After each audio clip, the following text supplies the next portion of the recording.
Hello and welcome to the first lesson of our course, Teaching Literature in the Language Classroom. In this video, we're going to talk about how the role of literature in language teaching has evolved throughout the years. Literary texts from the British and American tradition have been a feature of language teaching for a long time. In the early 20th century, literature was central to language teaching and learning, as the most prominent method was grammar translation. The main aim of grammar translation was to develop in the students the ability to read and translate canonical literary texts. As such, it was based on reading and translating literary texts in the student's first language. Literary texts were also used as good examples of the target language and illustrations of grammatical patterns. With time, however, the shortcomings of this method became more and more evident, and between the 1940s and the 1960s, the efficacy of grammar translation for language learning was increasingly questioned.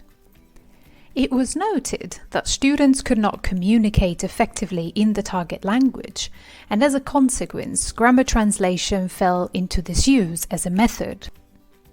Literature began to be considered too far from the communicative needs of everyday life, and a bit of an elitist pursuit. As a result of this, literary texts began to be excluded from foreign language curricula. And language teaching began to be viewed for utilitarian purposes. Literature, however, made a comeback starting from the 1970s. Communicative language teaching aimed to develop communicative competence in students, so the role of authentic materials, that is, materials not originally created for language teaching, was greatly emphasized. As a result of these reflections on the role of authenticity, in the 1970s and especially in the 1980s, the place of literature in the language classroom was reconsidered. Literature was now appreciated as a source of authentic texts.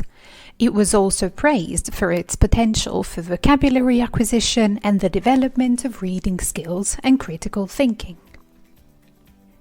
In the past 3 decades, clear distinctions have been made between the study of literature, where literary texts are the object of study, and the use of literature as a tool for language learning.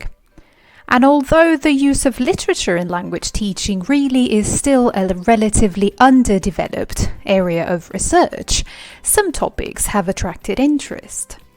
For example, some areas of study which are gaining traction are the role of the reader's response to literary texts, integrative teaching approaches, the use of multimodal texts when harnessing literature for language teaching, and the contribution of literature to intercultural awareness.